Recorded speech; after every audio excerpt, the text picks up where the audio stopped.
Selamat malam semuanya. Nah, hari ini kita ketemu lagi di Instagram Live malam-malam. Terima kasih yang sudah join.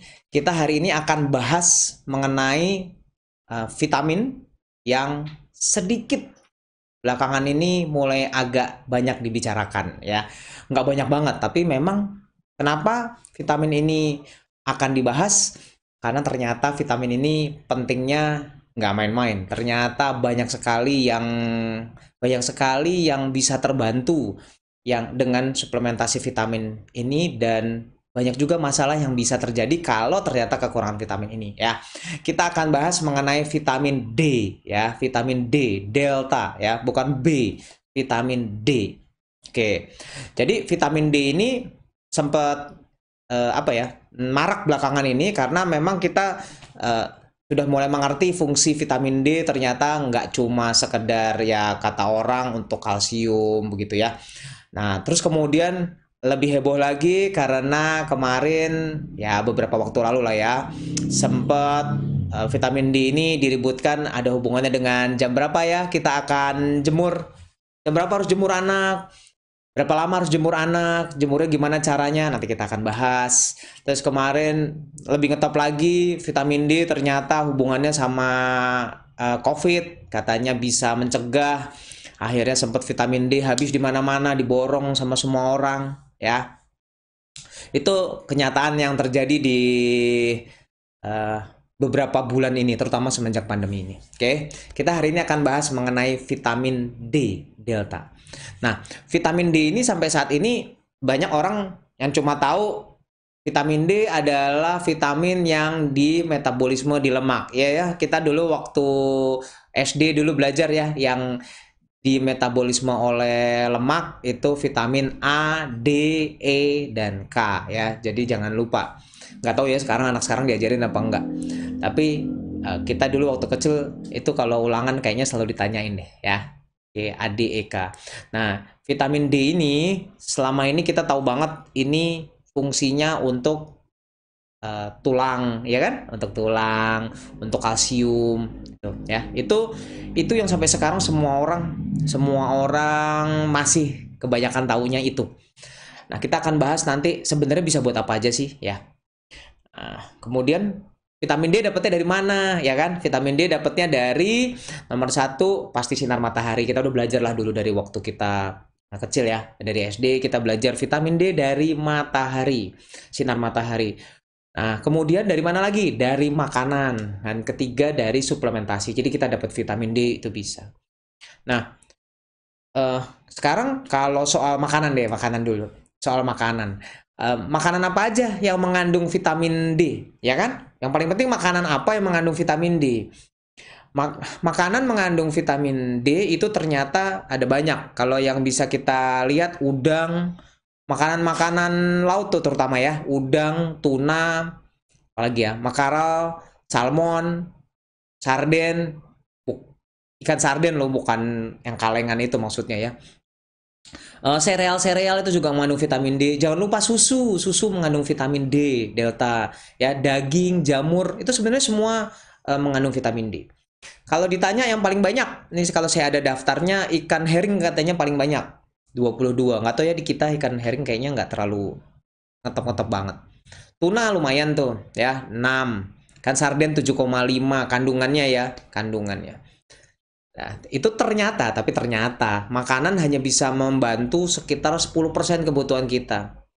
Sebagian besar dipengaruhi dari matahari, ya, dipengaruhi dari matahari. Nah, kita bahas sedikit matahari.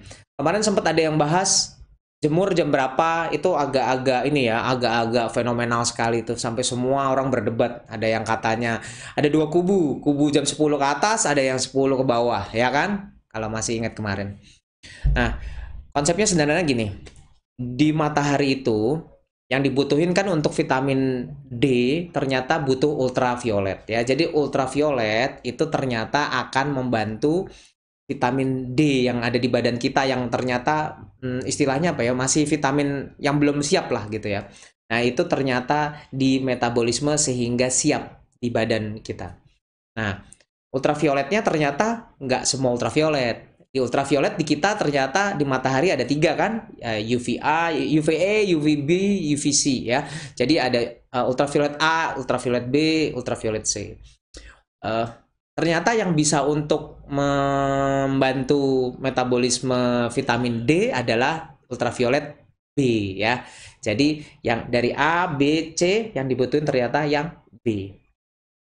Yang C gimana? Yang C ternyata nggak dipakai dan ternyata C ini berbahaya. Makanya C ini hampir 100% dihambat oleh ozon kita ya, oleh ozon kita. Jadi makanya vitamin ultraviolet C ini karena berbahaya, Tuhan udah ciptakan juga kita ada lapisan ozon di atas kita yang melindungi sehingga kita nggak terkena ultraviolet C. Karena ultraviolet C ini sangat berbahaya sekali untuk kanker, bisa menyebabkan kanker kulit segala ya. Jadi bahaya sekali.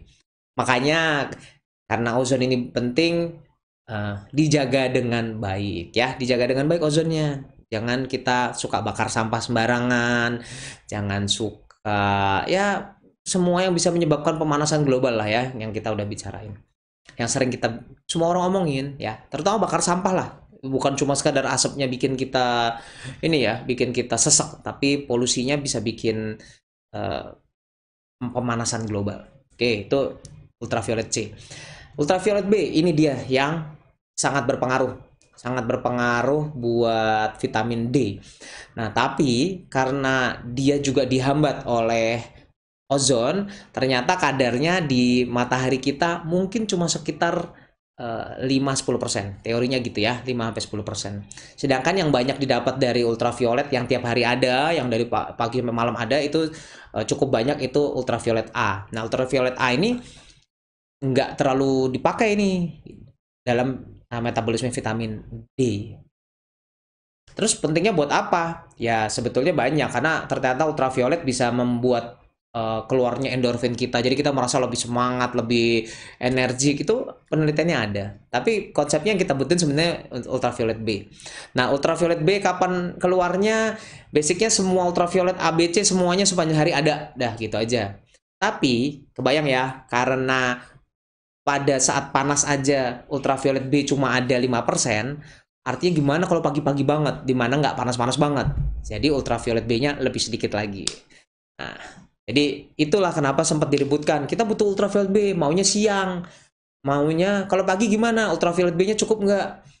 Nanti kita akan bahas rekomendasi dari Ikatan Dokter Anak Indonesia ya. Tapi itu dulu, bahwa kita butuh ultraviolet B dari matahari, kita butuh sumber vitamin D dari makanan, dan kita butuh suplementasi vitamin D. Nah, kenapa suplementasi butuh? Nanti kita bahas. Oke. Nah, jadi ternyata sinar matahari ini, kalau tambahan sedikit ya, sinar matahari ini sangat dipengaruhi banyak banget ternyata. Banyak penelitian sinar matahari ditelitinya kebanyakan di luar negeri ya, penelitian tentang vitamin D. Penelitian di kayak kita di Katulistiwa gimana? Ternyata ada juga, dan betul ternyata kita di Katulistiwa sinar mataharinya ultravioletnya lebih tinggi, sehingga hati-hati, waktu yang kita butuhin nggak sama dengan yang di luar negeri.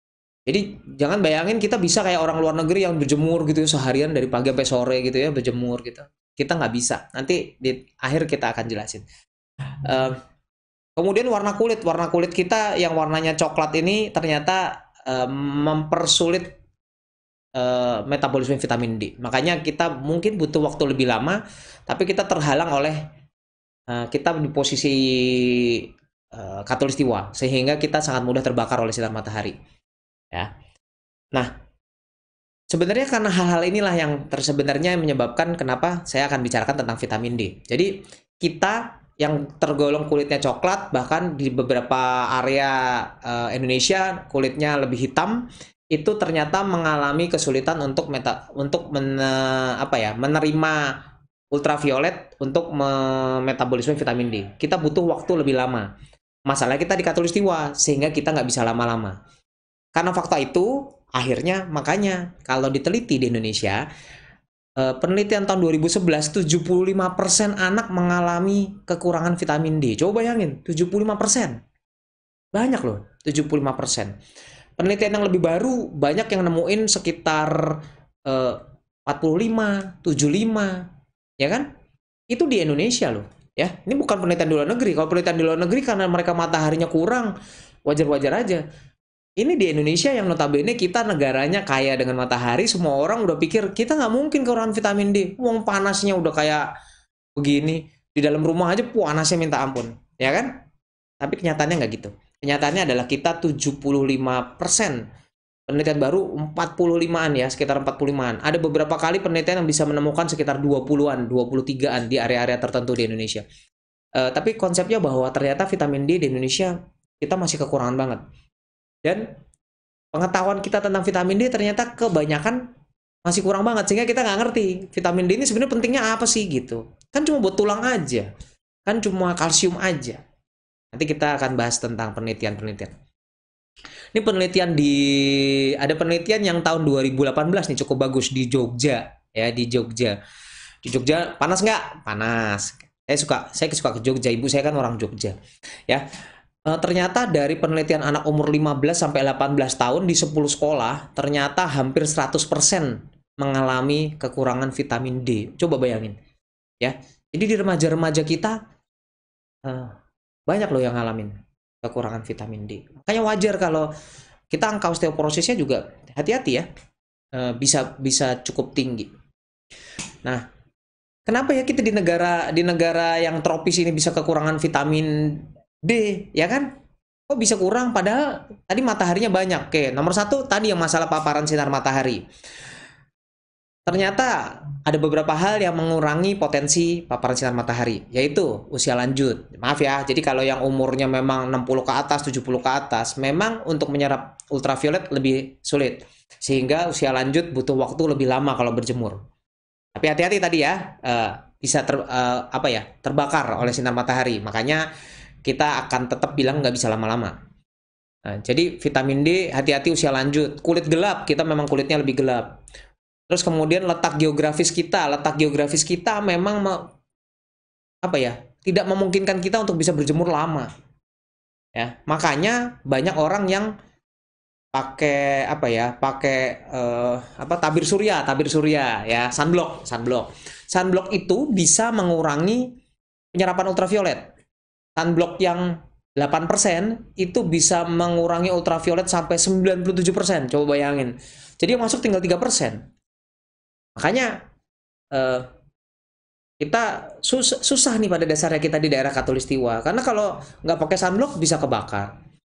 Belum lagi kebiasaan kita. Ayo sekarang coba. Siapa yang kalau panas pakai payung? Nah, yuk coba. Ya. Di sebelah saya ada tuh yang ketawa tuh. Ya, jadi salah satunya emang istri saya salah satunya tuh kalau panas pakai payung.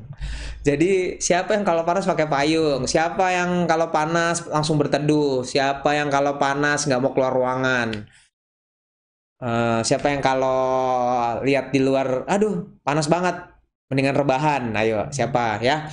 Jadi itu salah satu yang ternyata mengurangi paparan sinar matahari di Indonesia ya. Kita hampir semuanya nggak ada yang tahan panas-panas di luar, dan mindset kita kalau panas ya sudah lah, mendingan di dalam mall ya, di dalam mall, di rumah, di kamar dingin pakai AC, oke?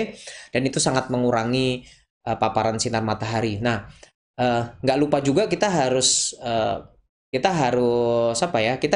bisa lihat bahwa mayoritas orang Indonesia sekarang juga banyak yang menggunakan lengan panjang. Maaf ya, kalau yang pakai jilbab kan pasti pakai lengan panjang. Nah, karena pakai lengan panjang, itu juga akan menutupi pajanan ultraviolet. Sehingga itu salah satu yang juga mengurangi ultraviolet masuk ke tubuh kita, sehingga vitamin D kurang. Ya, saya nggak bilang masalah dengan pakai jilbab ya, bukan itu. Nah, ini saya cuma mau bilang bahwa di Indonesia ternyata tetap masalah, walaupun jumlah mataharinya banyak banget. Nah, kemudian nutrisi. Kan tadi kita bilang sinar matahari bantu dong, ternyata kita juga sulit. Dari nutrisi tadi udah dibilang ya, bahwa banyak loh daging, susu, ikan, semua bisa. Kok nyatanya kurang? Karena banyak yang kurang makan protein hewani. Gak semua orang Indonesia ya tingkat ekonominya cukup untuk makan protein hewani ya, daging gitu ya. Gak semua juga bisa minum susu dengan baik. Artinya banyak area-area di negara kita, kota-kota, desa-desa yang masih kesulitan pangan sehingga ya jujur aja dengan begitu vitamin D-nya akan berkurang. Itu lagi yang kedua. Dan kemudian ada hal-hal seperti penyakit yang bisa mempersulit penyerapan ultraviolet atau pengolahan vitamin D ya. Misalnya ada beberapa hal. Nomor satu yang paling sering terjadi ternyata yaitu ibunya yang defisiensi vitamin D. Ibunya kekurangan vitamin D pada saat hamil. Nah, itu coba. Ibu kekurangan vitamin D pada saat hamil itu ternyata mempengaruhi vitamin D anaknya. Itu yang paling sering nyebabin seorang anak kekurangan vitamin D. Terus kemudian apa ya? Yang minum obat kejang, ya ini khusus buat yang pasien yang epilepsi. Kalau yang minum obat kejang, hati-hati. Obat kejang ternyata bisa mengurangi pengolahan vitamin D. Jadi pengolahannya kurang baik, sehingga vitamin D di badan kita akhirnya kurang. Ya, hati-hati. Nah, sekarang kalau kurang, kan tadi udah dibahas 75% kurang, ya kan? 75% kurang. Terus kenapa kalau kurang? Oke, karena vitamin D untuk tulang kita udah tahu akan ada masalah di tulang ya. Jadi tulangnya bisa bentuknya nggak bagus. Terus kemudian osteoporosis. Rickets dulu waktu kecil, waktu kita SD kita pernah belajar kekurangan vitamin D apa? Rickets ya. Rickets itu yang kakinya nanti bowing. Bowing itu apa ya? Melengkung, melengkung ya. Jadi nanti kakinya akan melengkung begini, tangannya juga melengkung. Jadi kalau dia posisi berdiri, kalau lihat di internet deh rickets, nanti kan kelihatan ya kakinya melengkung gitu. Jadi kakinya kayak O. Tadinya nggak O loh waktu lahir, tapi gara-gara rickets jadi O ya. Resiko patah karena osteoporosis. Nah, yang jadi masalah baru nih, penelitian-penelitian yang baru ternyata menemukan vitamin D bukan cuma untuk tulang. Ini yang jadi masalah. Vitamin D nggak cuma untuk tulang. Apa yang terjadi masalah kalau kurang vitamin D? Nih ya daftarnya, ada kelemahan otot, jadi ototnya juga kurang baik. Mudah infeksi, karena ternyata vitamin D, apa ya istilahnya reseptor vitamin D. Reseptor tuh apa ya, suatu bagian di badan kita yang bisa menerima vitamin D. Jadi vitamin D-nya kan di dalam badan kita, dia apa ya, di dalam darah dia istilahnya berenang-berenang lah ya. Nah, dia nanti akan nempel di suatu tempat yang khusus memang menerima vitamin D. Kalau dia nempel baru vitamin D-nya kerja. Nah, si reseptor itu yang tadi nerima itu ada di sel-sel imun kita. Jadi kita dari situ bisa ketahuan bahwa ternyata sel imun kita bekerja dengan baik kalau ada vitamin D. Ya, itu kenapa anak yang kekurangan vitamin D ternyata gampang sakit. Jadi kita balik mindsetnya, kalau anak yang gampang sakit hati-hati ya, mungkin loh vitamin D-nya kurang. Terus kemudian bisa menyebabkan diabetes mellitus ya, diabetes pada anak bisa karena kekurangan vitamin D. Menyebabkan gangguan jantung karena ternyata kerja jantung, kerja pembuluh darah juga butuh vitamin D ya.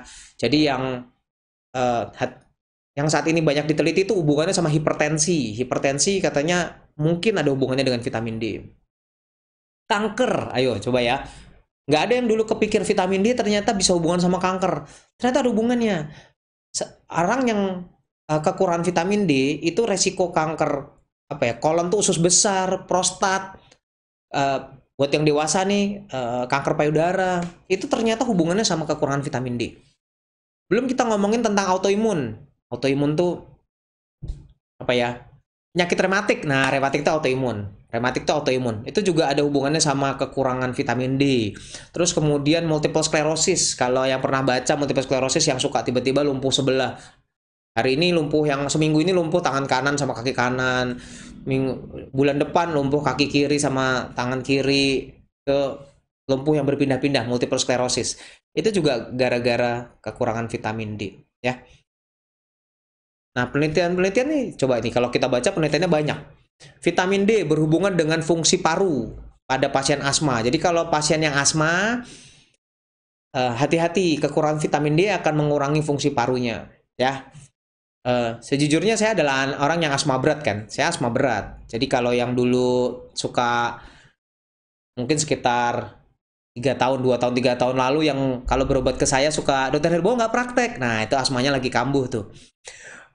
Sejujurnya saya udah minum vitamin D ini udah hampir setahun, dan semenjak minum vitamin D kalau dibilang kekambuhan dulu seminggu sekali, sekarang setahun ini saya cuma pernah kambuh sebenarnya 1 kali, dan itu pun ringan banget sebetulnya, masih bisa aktivitas lah.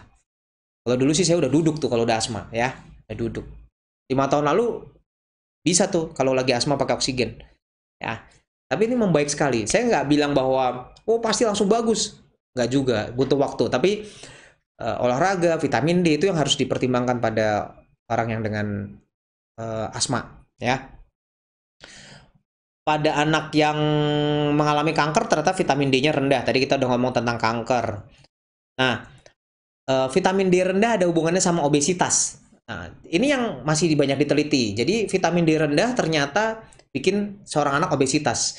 Ada yang bilang gara-gara obesitas vitamin D-nya rendah, ada yang bilang vitamin D-nya rendah, anaknya jadi obesitas. Tapi pada dasarnya vitamin D dan obesitas ini ada hubungannya. Jadi pada anak yang obesitas, hampir semuanya vitamin D-nya rendah. Sehingga mereka gampang punya resiko kanker, gampang punya resiko diabetes, gampang punya resiko jantung, ya kan? Osteoporosis. Jadi hati-hati. Seorang anak nggak boleh ngalamin obesitas ya. Hati-hati. Beratnya nggak boleh lebih. Anak yang kekurangan vitamin D gampang sakit. Tadi kita udah bahas ya. Nah, ini karena berhubungan dengan saya dokter saraf anak tentang ADHD, hiperaktif. Hiperaktif, GPPH, gangguan pemusatan perhatian dan hiperaktif. Jadi kalau anaknya hiperaktif, nggak bisa diem, ternyata penelitian menunjukkan bahwa obat metilfenidat itu kalau digabungkan dengan vitamin D, ternyata hasilnya lebih baik. Karena memang sebagian dari anak yang hiperaktif, ternyata vitamin D-nya kurang. Ya. Terus kemudian penelitian lagi, bahwa seorang anak yang vitamin D-nya kurang, jadi penelitian dari sekian banyak ya, sekian banyak dikumpulin, kita diteliti ini di luar negeri sih. Itu ternyata anak yang kekurangan vitamin D 72% mengalami gangguan perkembangan, 76% gangguan kognitif, jadi IQ-nya kurang baik, 68% gangguan gerak tuh coba. Gangguan gerak bisa berlebihan, bisa kurang. Itu kurang vitamin D. Jadi kalau kita ngomongin tentang saraf ternyata hubungannya tinggi sekali nih. Autis yang low function, yang fungsinya kurang baik, ternyata hubungannya sama kurang vitamin D. Ya. Jadi hati-hati nih. Schizophrenia, gangguan kejiwaan pada anak. Itu ternyata hubungannya juga sama kurangnya vitamin D. Bukan pasti menyebabkan vitamin D, pasti kalau kurang nanti schizophrenia, nggak gitu. Tapi pada anak yang schizophrenia kita temukan ternyata kadar vitamin D-nya lebih rendah, dan bila diberikan vitamin D, gejalanya membaik loh. Ya. Dan ini yang sempat dihebohkan tentang COVID. Bener nggak sih kalau vitamin D ternyata bisa mencegah COVID? Oke.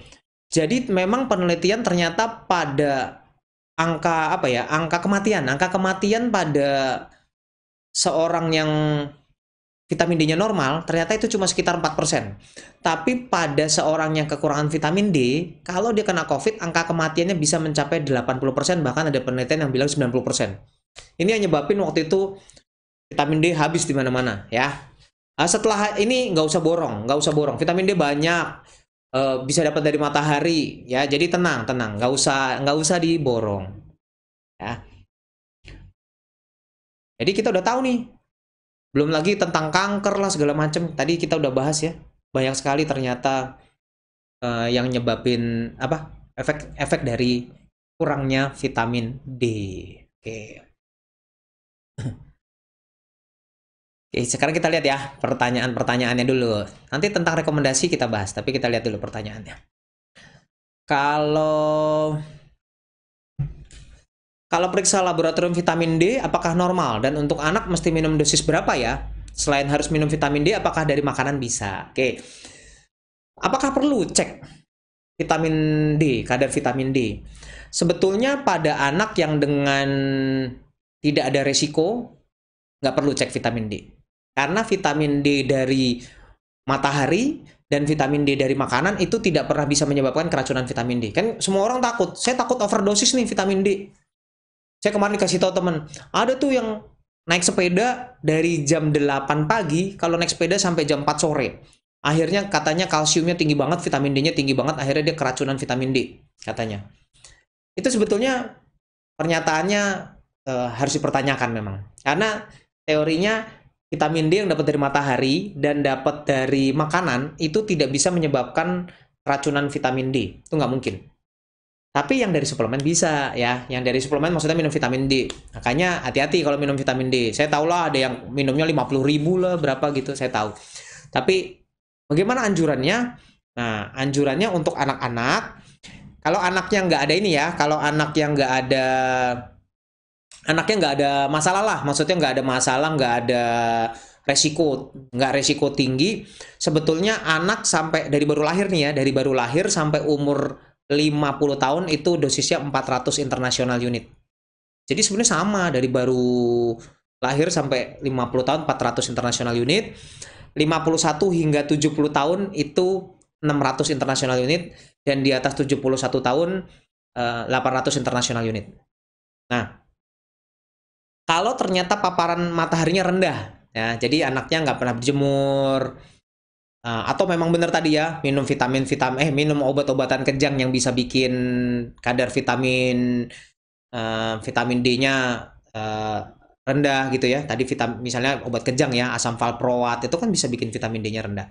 Nah, kalau yang seperti itu anjurannya umur 0 sampai 1 tahun 400 international unit, umur 1 tahun sampai 50 tahun itu 600 international unit, dan kalau yang di atas itu bisa dipertimbangkan 800. Untuk ibu hamil juga 600. Ya, jadi cuma bedanya kalau nggak ada resiko dari umur 0 sampai 50 tahun 400 cukup, sedangkan kalau ternyata daerah berisiko umur 0 sampai 1 itu 400 international unit, dan umur 1 tahun ke atas itu 600 international unit. Memang sediaannya agak susah ya. Kalau yang drop kan sediaannya 400 rata-rata. 400 international unit. Satu tetes. Kalau ada yang nanya sih, dok, nih katanya 600 international unit. Kalau gitu 1,5 tetes dong. Ya kebayang sih, setengah tetes juga mikir-mikir juga sih ya, gimana caranya ya setengah tetes. Saya sih biasanya kalau bener butuhnya 600 ya, hari ini 400, besok 800, hari ini 400, besok 800 gitu ya, alternate, selang-seling. Kan rata-rata 600 tuh. Tapi minimalnya 400 ya. Jadi kalau ditanya apakah untuk bayi vitamin D ada dalam bentuk apa? Injeksi atau drop? Untuk bayi bentuknya drop. Kita sudah ada yang bentuk drop. Ya belum lama sih keluarnya ya, tapi sudah ada bentuk drop. 1 kali sehari 1 tetes itu 400 international unit. Merek-merek lain ada kok, tapi pastiin tanyakan dokter ini yang dosisnya berapa, karena nggak semua sama. Ada yang 5 tetes 400 international unit, ada yang sirup 5 mili 400 international unit. Pada dasarnya harusnya 400 ya. Jadi apakah harus minum? Yes, jawabannya semua harus minum. Siapa aja yang harus minum? Semua anak harus minum. Harusnya begitu ya. Semua anak harus minum. Nih, pada bayi yang minum ASI, karena ASI hanya memenuhi sekitar 10-20% vitamin D, makanya semua anak yang minum ASI saja harus dapat vitamin D dari sejak lahir. Kalau ada yang berobat ke saya belum dapat vitamin D, ingetin saya ya. Saya juga kadang-kadang, karena ini suatu hal yang baru, ya jujur aja banyak dokter anak yang belum kasih, tapi ini baru banget soalnya ya. Jadi tolong semua anak yang ASI eksklusif dari baru lahir minum terus vitamin D. Gimana yang susu formula? Susu formula sebenarnya sudah mengandung vitamin D, kebanyakan sudah ditambahin, tapi butuh banyak banget untuk bisa sampai ke tercukupi 400 international unit. Teorinya bisa butuh 1 liter susu sehari untuk dapat 400 international unit. Dan kita nggak pernah ya nganjurin minum susu sampai 1 liter. Apalagi susu formula. 1 liter. Ya, biasanya yang protes sih bapaknya ya, karena belinya mahal. Jadi kita tetap bilang kalau susu formula ya sebaiknya sih tetap dikasih vitamin D. Kalau prematur gimana? Tetap begitu lahir dapat vitamin D. Bayi prematur salah satu yang resiko tinggi untuk ngalamin kekurangan vitamin D. Ya, apalagi kalau ibunya waktu itu ada riwayat pernah kekurangan vitamin D. Bayinya kemungkinan kekurangan vitamin D cukup tinggi. Ya, jadi bentuknya drop. Perlu periksa lab nggak? Nggak, kecuali yang benar-benar punya resiko untuk kekurangan vitamin D. Jadi siapa tadi yang resiko tinggi kekurangan vitamin D tadi? Yang minum obat-obatan epilepsi ya, jangan lupa. Obesitas, orang yang obesitas perlu sangat perlu untuk memeriksakan vitamin D. Ada gangguan masalah lemak misalnya gangguan metabolisme lemak itu ada, tapi mestinya dokter yang nentuin. Berat badan gak naik perlu nggak? Mungkin perlu ya, bisa perlu bisa enggak, kita cari yang lain, tapi bisa perlu ya. Terus kemudian dari makanan, kalau mereka nggak pernah makan makanan yang mengandung vitamin D, ya perlu dong cek vitamin D-nya. Tadi makanan vitamin D apa aja tadi? Ingat ya, daging, susu, seafood, ya banyak kok, sereal. Kalau baca di internet banyak banget. Ya, kalau kita nggak ini, kalau kita nggak makannya kira-kira nggak pernah mau makan daging, ya mestinya sekali-sekali cek lah vitamin D-nya ya. Perlu, kalau misalnya kalau nggak bisa cek, kan ceknya cek darah, sakit kasihan, ya sudah disuplementasi dong yang baik. Ya, hampir semua kebanyakan memakainya di bawah umur 1 tahun 400 international unit, di atas umur 1 tahun pakai 600 ya saat ini. Walaupun kalau mau pakai 400 semua juga ada literatur yang bilang begitu juga boleh-boleh aja. Tapi kita selalu biasanya di bawah setahun 400, di atas 1 tahun 600. Kenapa DS aku nggak pernah bahas ya tentang suplementasi vitamin D? Apakah perlu diminta? Perlu, silahkan minta ke dokternya. Kenapa nggak pernah bahas? Ya karena baru, ya karena baru. Makanya saya sharing di sini karena ini hal baru. Saya buat nyiapin ini aja, saya udah baca udah dari 3 hari yang lalu ya, ini udah saya baca karena ini suatu hal yang baru, saya aja butuh baca. Jadi kalau ada yang dokternya belum ngasih, dokternya belum menerangkan tentang vitamin D, menurut saya wajar-wajar aja, nggak apa-apa diminta ya. Saya aja masih ada kok, mungkin yang berobat 2-3 bulan lalu belum saya kasih vitamin D mungkin ya. Kalau bayi baru lahir misalnya kuning, boleh dijemur usia berapa hari dan berapa lama? Oke. Kalau masalah kuning ya, kalau masalah kuning tuh nggak ada hubungannya sama dijemur sebenarnya. Jadi kuning pada bayi itu akan hilang dengan sendirinya dan sangat dibantu dengan asupan. Jadi maksudnya kalau minum susunya banyak, asinya banyak, dia akan otomatis keluar lewat kencing, jadi dia nggak akan tetap kuning. Jadi artinya jangan sampai terpikir bahwa dijemur akan mengurangi kuning pada bayi baru lahir. Itu nggak banget ya. Jadi kita sudah sepakat bahwa itu tidak mengurangi, karena butuh sinar matahari yang cukup banyak banget untuk bisa mengurangi kuning pada bayi baru lahir. Jadi cukup sebenarnya ASI yang cukup itu udah ngurangin kuningnya. Nah sekarang kalau gitu perlu dijemur nggak bayi? Nah kalau dijemur untuk vitamin D perlu. Nah ini yang kita akan bahas ya. Jadi kalau kuning nggak ada hubungannya sama dijemur, tapi ada yang nanya, dok bayinya masih perlu jemur nggak nih? Kan udah nggak kuning. Ya menurut saya jemur mah perlu, karena untuk vitamin D. Ini ada 2 nih soalnya yang bahas. Yang satu lagi, dok anak kuning disuruh dokter jemur tiap hari antara jam 7 sampai 9 pagi. Saya turutin dan alhasil anakku kulitnya kena atopik sampai parah. Alhasil saya bawa ke dokter kulit dan saran dokter kulit nggak boleh jemur lagi. Nah, jadi kalau misalnya sekarang oke lah kita bahas aja ya soal jemur ya, soal jemur menjemur. Jemur penting nggak? Penting. Untuk ngurangin kuning nggak? Nggak. Untuk vitamin D, iya. Berapa lama? Oke. Sebenarnya kita sudah, kalau anjuran dari IDAI, sebetulnya yang paling penting adalah menjemur itu paparannya kurang lebih sekitar 20-30 menit 3 kali seminggu, terutama daerah wajah, tangan, dan lengan tuh ya.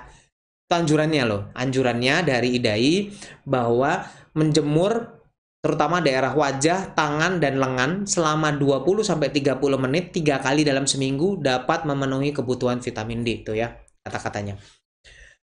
Jam berapa?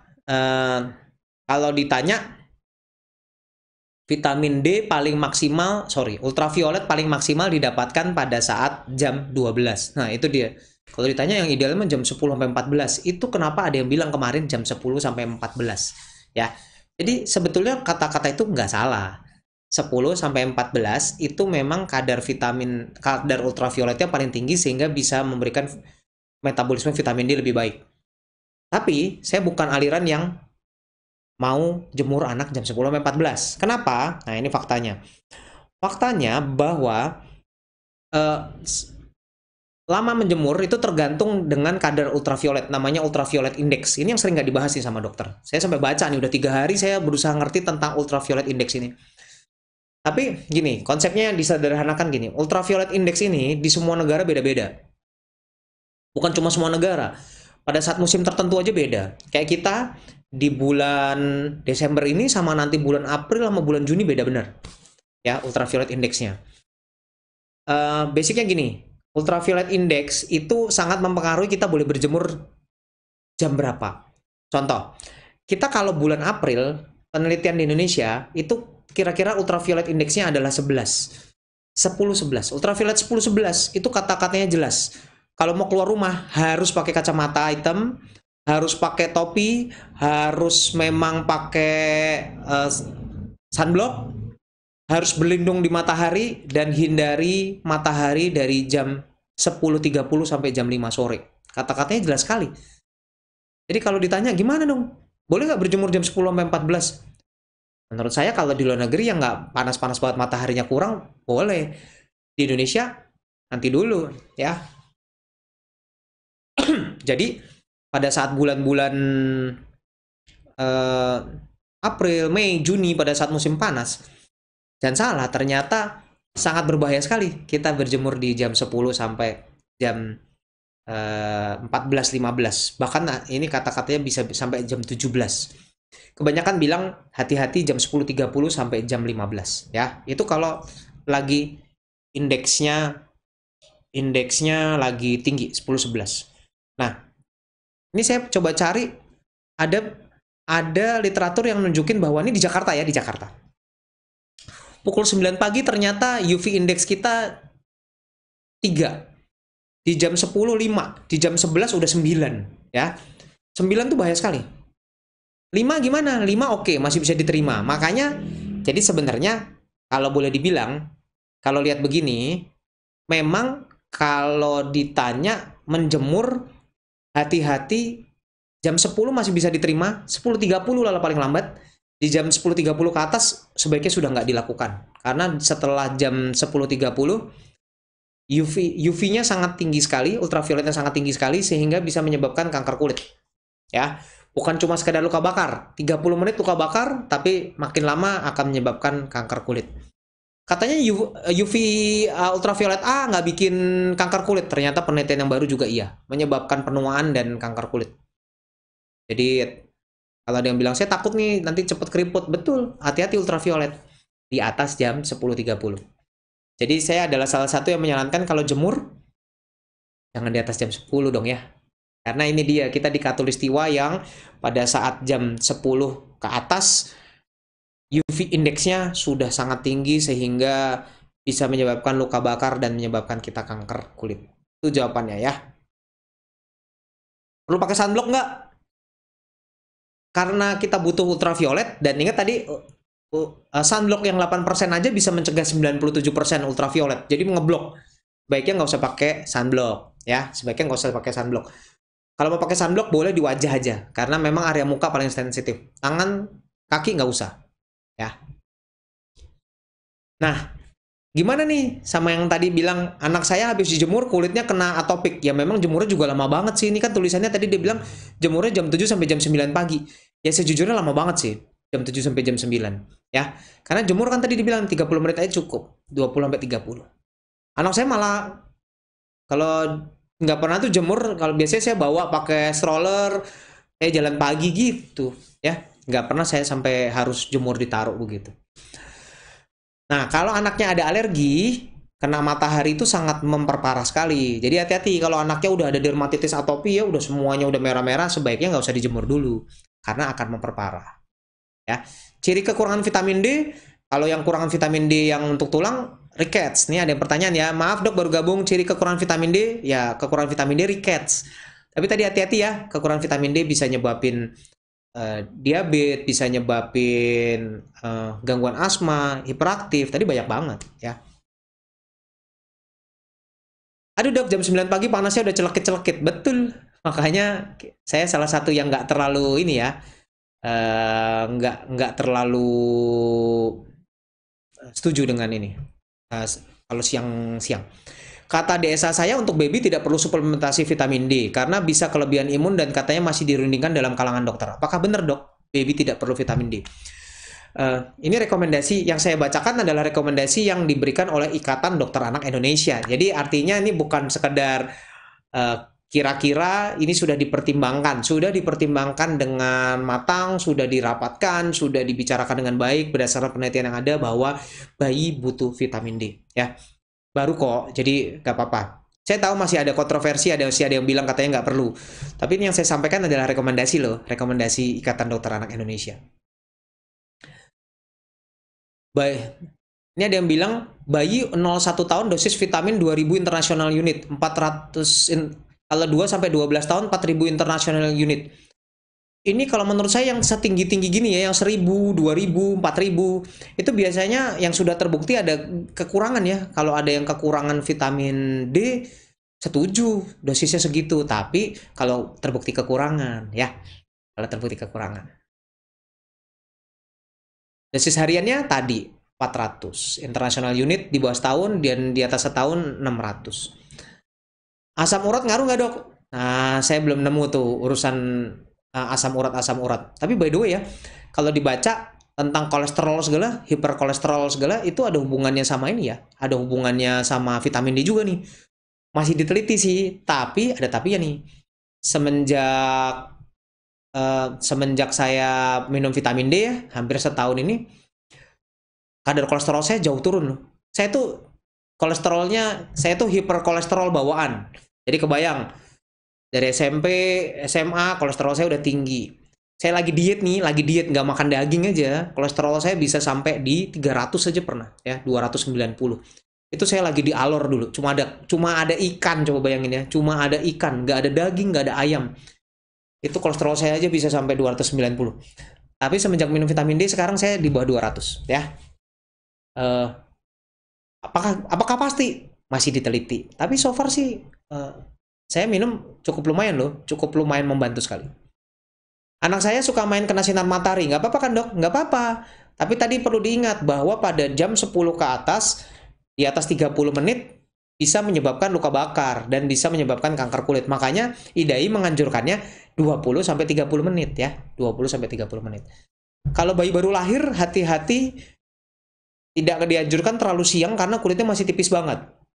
Dan bahkan kita suka bilang kalau bisa sih nggak usah 20 menit, nggak apa-apa. 10 menit aja oke, karena kulitnya tipis ya.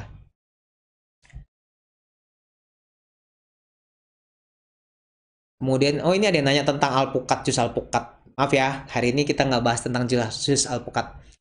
Apakah harus tes lab berkala? Enggak ya, nggak harus berkala kecuali sedang dalam konsumsi obat yang mengganggu vitamin D dan kalau anaknya memang resiko tinggi. Ya. Boleh nggak minum suplemen vitamin D bersama dengan suplemen zat besi? Sampai saat ini nggak ada ini ya, nggak ada yang melarang dan penelitian juga nggak ada masalah tentang itu. Makanya karena juga cuma 1 tetes, vitamin zat besi juga kadang-kadang cuma 4 tetes. Sampai saat ini sih nggak ada masalah ya kalau digabung. Gitu. By the way, nanti Sabtu besok kita akan bahas vitamin yang satu lagi ya. Kita akan bahas tentang zat besi ya hari Sabtu besok. Jangan lupa, itu salah satu vitamin yang juga penting dan sering dilupakan. Dan ada rekomendasi IDAI-nya juga ya.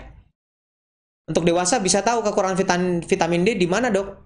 Ya kalau untuk dewasa, kalau mau tahu kekurangan vitamin D, anjurannya cek ya, anjuran cek. Boleh nggak kalau saya nggak cek, tapi minum aja, standar aja kayak tadi 600 international unit, boleh? Ya, boleh. Penyakit autoimun ternyata bisa disebabkan karena kekurangan vitamin D. Betul. Ini dulu kita nggak nyangka loh. Kita nggak nyangka kayak multiple sclerosis gitu kan, itu kan kelumpuhan hubungannya sama otak, kok tahu-tahu vitamin D. Ini juga ada yang bilang, saya juga asma dokter, lagi hamil minum vitamin D jadinya tidak kambuh tuh. Padahal kalau orang asma harusnya kalau lagi hamil itu lebih sering kambuh ya. Ternyata ini malah pas hamil nggak kambuh karena dikasih vitamin D. Betul. Sekarang dokter Objin ini sekali ya, dokter Objin sedang salah satu yang termasuk ini salah satu yang termasuk juga gencar memberikan vitamin D karena ini penting buat kehamilan. By the way, ini ada penelitian ya. Kadar vitamin D ibu hamil.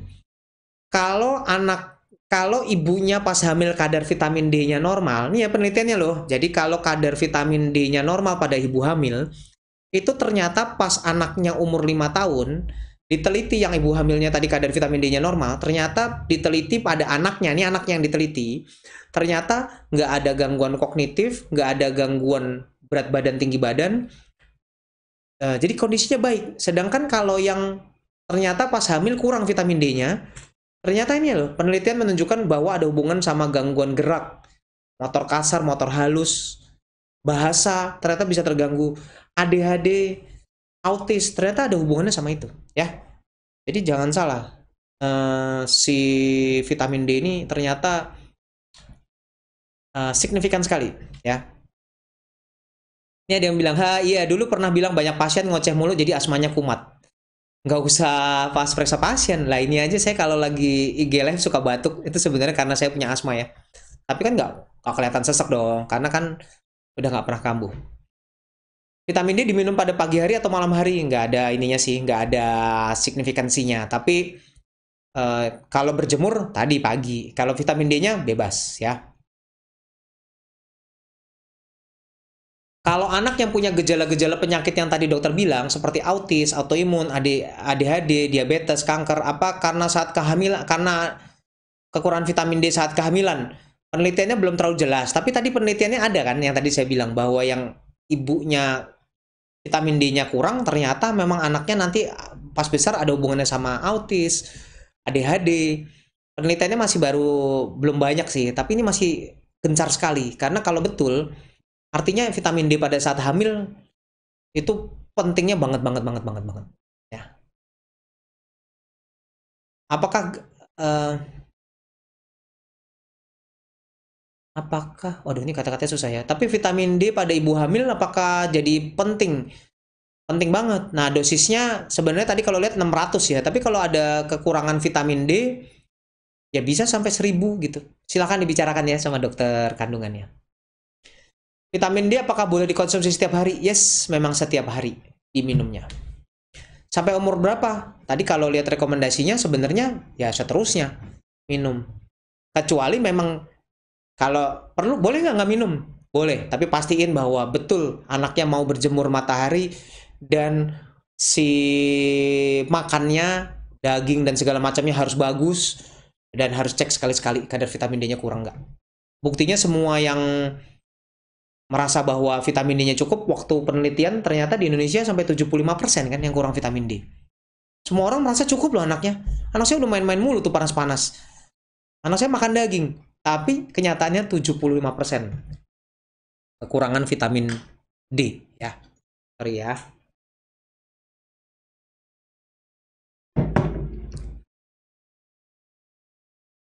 Kelebihan vitamin D gimana? Oke, kelebihan vitamin D.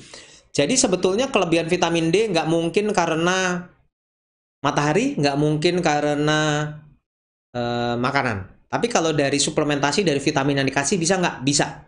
Ini pertanyaan bagus ya. Gimana tanda dan gejala dari kebanyakan vitamin D? Nah, makanya tadi saya bilang hati-hati, ada yang 50.000 international unit segala, ada yang jual, saya tahu ya. Tanda-tandanya ada hiperkalsemia ya jadi ada penulangan gitu ya. Penulangan biasanya dicek darah, kadar kalsiumnya tinggi banget. Mual-mual dan muntah tanpa sebab yang jelas, rasa haus dan poliuri, kencingnya banyak banget. Rasa gatal hebat, nyeri sendi dan otot, bisa sampai penurunan kesadaran. Ini tanda-tanda kebanyakan vitamin D. Tapi jangan dibalik, dok saya suka gatal-gatal apa saya kebanyakan vitamin D? Lah, tanya balik dong, lagi minum vitamin D nggak? Enggak tuh, ya nggak ada hubungannya lah ya. Ingat, tadi intoksikasi ini apa, keracunan vitamin D cuma kalau lagi minum vitamin D, ya.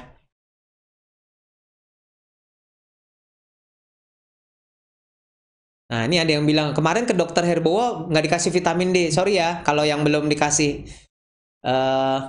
Kalau ketemu lagi berikutnya, boleh minta di resepin dan kalau perlu sebenarnya bisa dibeli bebas nggak? Bisa, vitamin D. Yang penting tadi 400 international unit. Ya.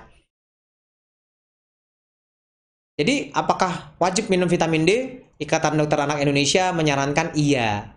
Kalau kecuali memang anaknya terbukti bahwa dia bisa berjemur dengan cukup dan makannya juga cukup. Sebenarnya kalau cuma 400 international unit juga nggak kelebihan kok. Itu kan dosisnya lebih ke maintenance sebetulnya ya, bukan ke dosis pengobatan.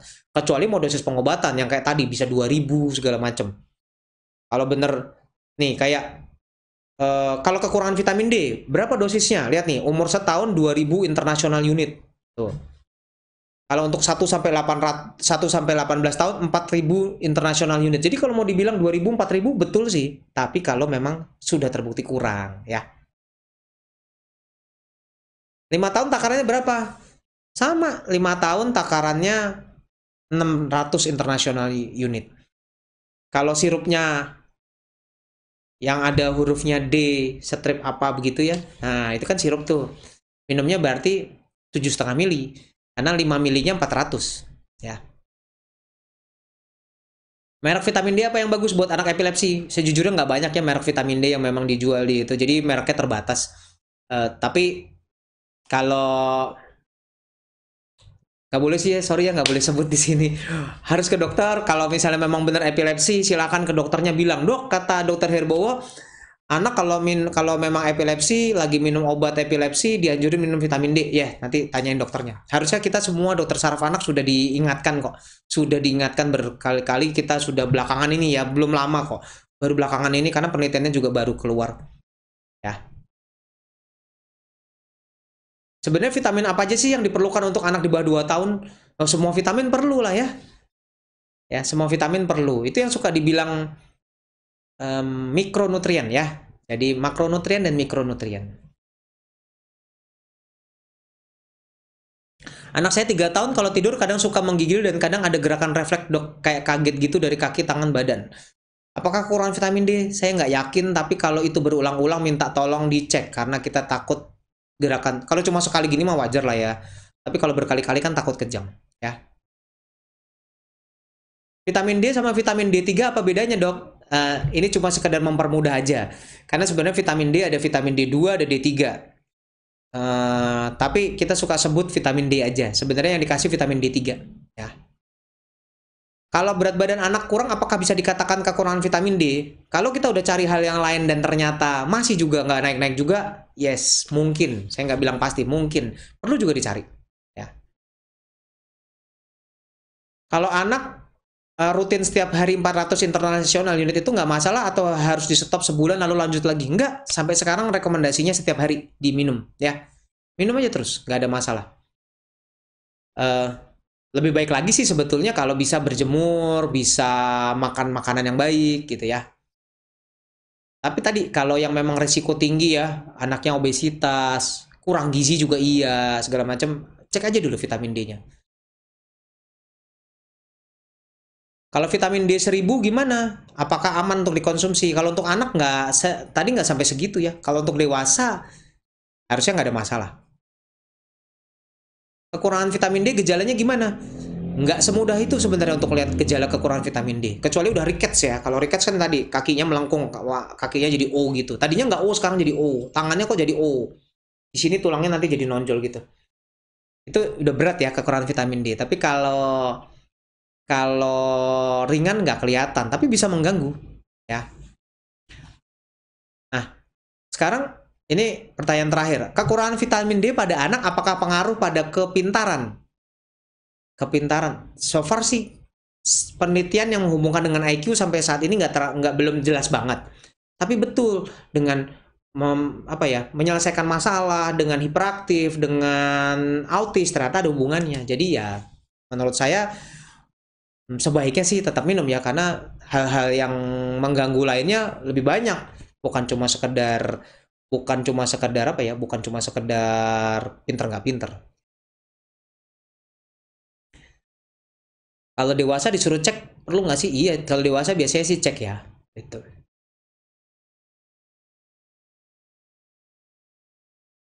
Um, Dulu ada salah satu objin klaim kalau ibu hamil di Indonesia pasti semua vitamin D-nya rendah di bawah 9. Tapi emang bener loh. Kan tadi penelitian di Indonesia yang remaja aja tadi ada di salah satu kota di Indonesia hampir 100% tadi ya. Di penelitian di beberapa sekolah. Ada hubungannya dengan alergi? Iya. Kalau teh kopi apa masuk pantangan dari vitamin D? Enggak. Kalau itu lebih hubungannya sama zat besi ya, zat besi. Makanan apa saja yang bisa mengurangi vitamin D dalam tubuh? Kelihatannya so far sih enggak ya. Enggak ada. Makanan tadi ya jangan lupa ada ikan-ikanan ya, daging. Jadi jangan lupa yang ibu hamil makan daging ya, makan daging merah. Suaminya ajakin tuh istrinya makan yang banyak, nggak usah pantang-pantang. Kalau ibu menyusui minum kalsium dan vitamin D, kebayang ngaruh nggak? Tadi sangat ngaruh karena ternyata kekurangan vitamin D pada kehamilan itu sangat mengganggu sekali pada anaknya ya. Jadi ingat lagi gimana kalau nah tadi sorry ini pertanyaan bagus banget nih. Kalau anak dermatitis apakah bisa karena kurang vitamin D? Mungkin saja karena kan bisa hubungannya sama alergi. Tapi yang perlu kita tahu pasti bahwa kalau dermatitis hati-hati jangan sering-sering berjemur ya karena bisa menyebabkan si kalau berjemur dermatitisnya tambah parah ya. Sekarang kalau ditanya jadi rekomendasinya gimana? Rekomendasi IDAI adalah minum vitamin D pada setiap bayi dan diutamakan sekali pada yang ASI eksklusif. Jadi justru kalau ASI eksklusif kita sangat meminta kalau bisa mendapatkan suplementasi vitamin D. Terus kemudian berapa lama? Sebetulnya yang terbaik seterusnya. Tapi kalau memang anaknya bisa dapat matahari yang cukup dan makan daging baik, semua makanan baik tadi, kita boleh kalau misalnya mau mengecek dulu vitamin D-nya. Tapi kalau dikasih aja langsung gimana? Boleh, nggak ada masalah. Karena dosis yang diberikan adalah dosis pencegahan sebetulnya, bukan dosis pengobatan. Kalau dosis pengobatan harus cek. Apakah jemur bisa ngatasin masalah? Betul, jemur bisa membantu. Tapi memang karena di Indonesia iklim kita yang sangat panas ini membuat kita kesulitan sekali untuk berjemur. Makanya suplementasi pemberian vitamin penting banget. Jemur gimana? Ya jemur boleh lah. Kalau mau 20-30 menit tadi maksimal, sebaiknya 20 menit aja. Kalau bayi baru lahir, kurang dari itu. Ingat, yang dibutuhin sebenarnya cuma tangan, kaki, sama kepala. Jadi nggak usah muka badannya dibuka bajunya semua, dijemur kayak ikan dijemur begitu ya. Nggak boleh begitu. Jadi yang benar dijemur pakai baju aja ya. Pakai baju. Yang penting tangan, kaki, muka kelihatan. Itu aja ya. Jadi nggak usah dijemur sampai nggak pakai baju panas-panas matahari ya, itu jemur baju yang kayak begitu. Kalau anak jangan, dan nggak ada hubungannya ya tadi jemur dengan kuning karena kuning akan berkurang dengan sendirinya kalau asinya cukup. Oke. Wih, waktunya sudah tinggal 2 menit. Oke. Kalau menurut saya semua tentang vitamin D ini udah disampaikan, mudah-mudahan bisa dimengerti dengan mudah. Jadi kenapa kok baru sekarang? Ya karena rekomendasinya memang baru-baru saja kita lebih banyak diutarakan dan penelitian-penelitian banyak yang baru hubungannya vitamin D dengan macam-macam penyakit ya. Jadi kalau yang dulu-dulu belum dapat gimana? Ya nggak apa-apa, kita bisa susul. Kalau yang sekarang udah dapat, ya bagus, lanjutin vitamin D-nya. Jangan lupa tetap berjemur, tetap baik, nggak usah siang-siang, makan yang baik. Kalau memang curiga dengan kekurangan vitamin D ini, ya minta tolong dokternya untuk dicekin. Kadar vitamin D bisa dicek kok di laboratorium. Oke. Mudah-mudahan apa yang saya sampaikan selama 1 jam ini bisa membantu mencerahkan tentang vitamin D, suatu vitamin yang udah lama banget kita tahu, tapi baru belakangan ini ngetopnya ya. Jangan lupa kita akan ketemu lagi hari Sabtu ya.